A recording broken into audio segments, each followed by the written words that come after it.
So the question about what's happening in Israel is not one that gets answered easily, because it requires kind of a taking a step back to be able to take a step forward. What we're told about Israel is very, very different than the reality of what's happening in Israel. How people utilize Israel for their political purposes is very, very different from what's happening in Israel. But some things, well, the song remains the same.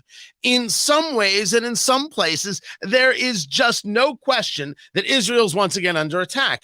Israel has been facing attacks. Israel has been facing damaging, violent attacks. And those are, we're talking about with weapons, not just the political attacks it faces from without. Guys, good to be with you here on the show, presented by Americans for Prosperity, americansforprosperity.org, economic liberty and free speech. Let me bring in right now Dr. Daniel Aschheim. There he is, right there. He is, and I want to read it, make sure I get it right, Deputy Consul General at the Consulate General of Israel to the Midwest.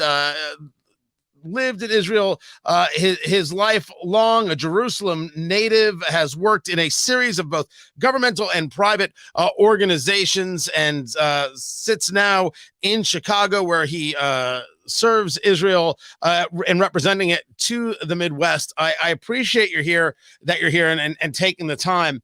I want to start with a basic, because it seems to me that anytime that Benjamin Netanyahu is prime minister, we see more anger, if you will, on the television screens towards Israel. There was a while there where conversations about Israel were much more in the quiet. But in this case, Benjamin Netanyahu's return as prime minister has brought with it something he campaigned on, something he said he was going to do, which was this idea of reform of the judiciary. And the reform of the judiciary has led to protests across Israel. Talk to me about those protests. Were those protests, or are those protests, violent? And what is the both sides of the conversation there regarding judicial reform? So first of all, thank you, Tony, for having me. I'm always glad to be on your show. Hopefully next time we'll be here for better things than the reality, the grim reality we are facing these days with terrorism hitting Israel once again. But to talk about the broader context of what we are seeing today as the judicial reforms, demonstrations for, demonstrations against, one needs to understand this is the essence of democracy: freedom of speech, freedom of expression, freedom to demonstrate when you like what the government does, when you don't like what the government does.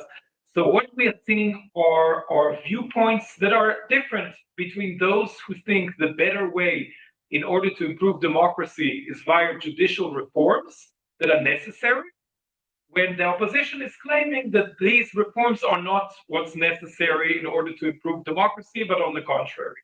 And we are seeing a vibrant discussion amongst all over Israeli society, where the demonstrators demonstrating on Saturday nights all around Israel against the government action, a few of the demonstrations throughout the week for the government who are pursuing these reforms. And this is causing sometimes our neighbors to miscalculate the situation. And what I want to make clear here is that these demonstrations, these protests, are a strength of Israel and a strength of Israeli democracy. And when our neighbors, our distant ones, Iran, or the closer ones, interpret it as weakness of Israel and try and strike us, the answer to them is we will prevail and we will win. So don't try us. Don't try us. The fact that we are debating internal issues does not make us weaker, but stronger. Now, I never mind that kind of talk. I never mind the idea that you have to remind people, just because we're having a conversation, he ain't heavy, he's my brother, is the expression kind of that it goes along with. Daniel, talking to Dr. Daniel Aschheim, Deputy Consul General for the Consul General of Israel to the Midwest. But let's talk about these judicial reforms. The argument that Netanyahu is making is that the Supreme Court has a power that it shouldn't have, especially if you talk about, for example, the idea of being able to say no to legislation or no to a law based on the concept of reasonableness. What the Supreme Court and what many others are saying is that what Netanyahu's trying to do is basically a rewrite of how Israelis see the judiciary, and this is too much, too far. How would you categorize it all?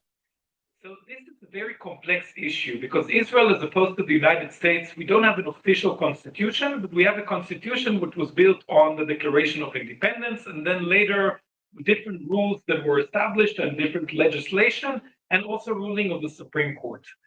Nevertheless, this has never been granted officially, the power of the Supreme Court of any judiciary things. So what has happened in previous years is the power of certain institutions in Israel got power, and the government is claiming that the Supreme Court got power that they were never granted to overrule against laws that they think are illegal.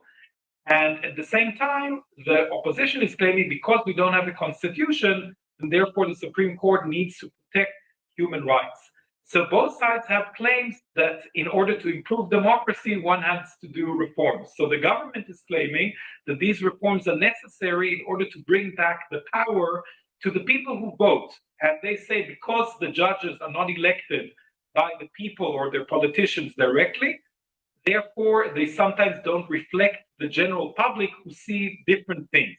Now, hold on a second, Daniel. I'm going to interrupt you really quick. This was Prime Minister Netanyahu on this exact subject. Right now, you have a situation where 15 unelected members of the Supreme Court effectively govern Israel. They can decide things that affect our military, our economy, our foreign relations, our battle with terrorism. Is that right? Is that democratic? No, it's not democratic. You want to correct it. You don't say that those other democracies are somehow tainted, are somehow not democratic because they have a better balance of power. So that is how Prime Minister Netanyahu discusses it. The people who are opposed to that reform, what to a level of specificity, do they bring an argument that is emotional, or do they bring an argument that is grounded in some level of basis? I think neither sides here are only emotional or only rational. I think we're talking about a combination. Both sides here, those who are supportive and those who are opposing it, both are serious patriots of the state of Israel. Both sides want a better future for the state of Israel. Both sides want to live together in order to improve democracy in Israel. How this is what the debate is about. So what will make a stronger democracy, whether it's going to be a different balance of power between the different institutions, and every side sees it differently. And I would claim that emotions is not the most important part here, because both sides have rational debates about the different causes. And this is together with academics on both sides. And hopefully what we are seeing now in the president's house is a strong, serious, comprehensive conversations between representatives of both the government, the coalition, and the opposition, with legal experts from both sides to resolve and find consensus about these topics, because most of the Israeli public agrees that certain reforms should be done. Which reforms should be done, there's a big conversation between the both sides on, but everyone agrees that we have to be coming out of this crisis stronger, more united, and to ensure the next 75 years of Israel is a strong, united nation. Talking to Deputy Consul General Dr. Daniel Aschheim. Let's bring it over to the terrorism conversation, which unfortunately never ever goes away. Of course, there were some attacks over Passover, over those first couple days, of course, the days of the Seder, and there was a response from Israel. This is the words of Richard Haass, Counsel of Foreign Relations on MSNBC. I'd like for you to react to this. No, Andrew, I have two reactions. One is I think it was a mind-numbingly just stupid, I don't know any other word for it, sorry to be so blunt, decision to send Israeli forces into one of the holiest shrines of Islam because people were piling rocks and fireworks. Really? The bar for Israeli entry into an Islamic holy site ought to be sky high. This wasn't even close to it. And if the Israelis want to undermine the Abraham Accords, want to make it impossible for Saudi Arabia to ever move towards peace with Israel, they want to start another intifada, there's no better way to do it than we've just seen. This just isn't warranted. My own sense more broadly is the Israeli government is probably looking to go beyond, to find some kind of a compromise on the judicial reform issue, maybe something on that, and maybe compensating people on the far right who aren't happy with any compromise with a tougher policy towards the Palestinians. But if this is an example of it, it is really counterproductive. It's Israel that's starting an intifada. It's just rocks and fireworks. It is Israel as the instigator. You're used to this kind of talk, but how do you respond to it? And could you break down for us what took place in Israel just before last weekend, the response and what the Israeli response will be going forward? Let me try and make it simple. It's never a simple situation in Israel. It's always complex. The Middle East is a complicated and complex place. But here we see an organized incitement hatred attack led by Hamas, organized and planned by Iran, in order to destabilize the region and have conversations such as we're having now, instead of discussing about the holy month of Ramadan, Holy Easter, Holy Passover. This is very unique that the three most important holidays are at the same time in the year. And instead of that, we saw an organized campaign of terrorism throughout the region, from the Judea and Samaria, from the Gaza Strip, missiles shot at civilians, from Lebanon, 34 missiles shot by Palestinian terrorists from Lebanon to Israel, from Syria. Now, this is an attack that's not coming out of the blue. Why am I saying this? Because in the beginning of the Ramadan period, in the Dome of the Rock, an area which is holy both for Muslims and for Jews, but Jews are not allowed to pray there. They're only allowed to visit in very small quotas. Muslims are praying there. Israel does everything to guarantee freedom of worship for any religion. And in the beginning, we had 150,000 Palestinians praying there, Muslims praying in their holy month of Ramadan. Israel enabled Palestinians to come from Judea and Samaria, from other areas to come and pray there peacefully, and it went peacefully. What happened later, and this is similar to only, unfortunately, the last time we spoke was in 2021, in May, and very similar. You see the same patterns. Hamas did not like the fact that people are just coming to pray and practice their religion, but make incitement and terrorism against Israel. And they called for it very clearly. They sat in Lebanon and called for terrorism against Israel. And groups of a few hundred usually young people who are going there to promote provocation, taking stones, taking fireworks, not to celebrate, but to shoot at Israeli police who are in the back, protecting also Jewish people who are at the Western Wall, just beneath that point, and also protecting Muslims who are coming to pray there. And these provocations are bringing more and more incitement and terrorism.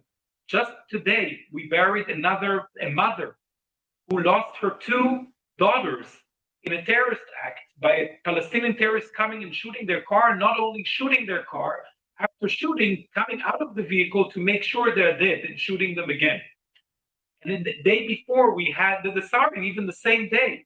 We had an Italian tourist, a lawyer, who walked on the Tel Aviv promenade. He was run over by another terrorist. And this is promoted, and this is funded, and this is led in an international campaign in order to destabilize the region. And this is a shame. This is a shame. It's a tragedy. Instead of sitting and celebrating the holidays together, peace, prosperity, and holiness, this is the exact opposite. When you see people discussing this, well, if Israel would just do this, Israel would just do that, everyone then goes to, well, we have to get to this two-state solution. Is it Israel's policy under Netanyahu to try and achieve a two-state solution, or is it the policy to achieve a standard of peace, period? Is there a difference between the two? Look, in the past, the solution that was led by several governments was discussing the two-state solution. The Palestinians were offered from the 90s to the 2000s, late 2000s, various compromises based on the two-state solution, where 99% of their claims were answered. They refused to sign these agreements, claiming it's not enough. And they were never willing to end the conflict. Even when most of their things were addressed, they were not willing to sign a letter saying end of claims. And this is the biggest tragedy, first and foremost, for the Palestinian people. Instead of sitting today in a sovereign country, this is the situation they brought. And unfortunately, the Palestinian leadership is not willing to sit in the negotiation table with Israel. And you see, when the Abraham Accords countries signed with us historic peace agreements, they did not come and say, we will not sit with you and discuss. And the Palestinians, unfortunately, are leading a campaign against Israel instead of working with Israel. Now, what the solution is today officially, the Israeli side has the will in order to maintain a better life for the Palestinians on the ground, whether in economic status, whether with the human rights or anything else. We want to improve their lives. The Palestinian side is not willing for any kind of compromise. So the two-state solution at this stage is not relevant. And of course, there's not always agreements within the Israeli political parties on what should be the solution. In the previous government, we had one party for the two-state solution, the other one against. In this current constellation in Israel, the two-state solution is not something that is brought to the table. But it doesn't change the fact that Israel would like to sit in the negotiation table with the Palestinians to reach historic compromises and settlements. Daniel Aschheim, Deputy Consul General, I'm reading it off my cue card, Consulate General of Israel to the Midwest. I appreciate you taking the time to be with us. We will speak again in the much nearer future. No need to wait 2 years between conversations. And I can't thank you enough for being here. Don't forget to subscribe on Rumble. Wherever you're watching, subscribe on Rumble and find everything I do at tonykatz.locals.com, tonykatz.locals.com. It's just that easy, guys. I will catch you soon.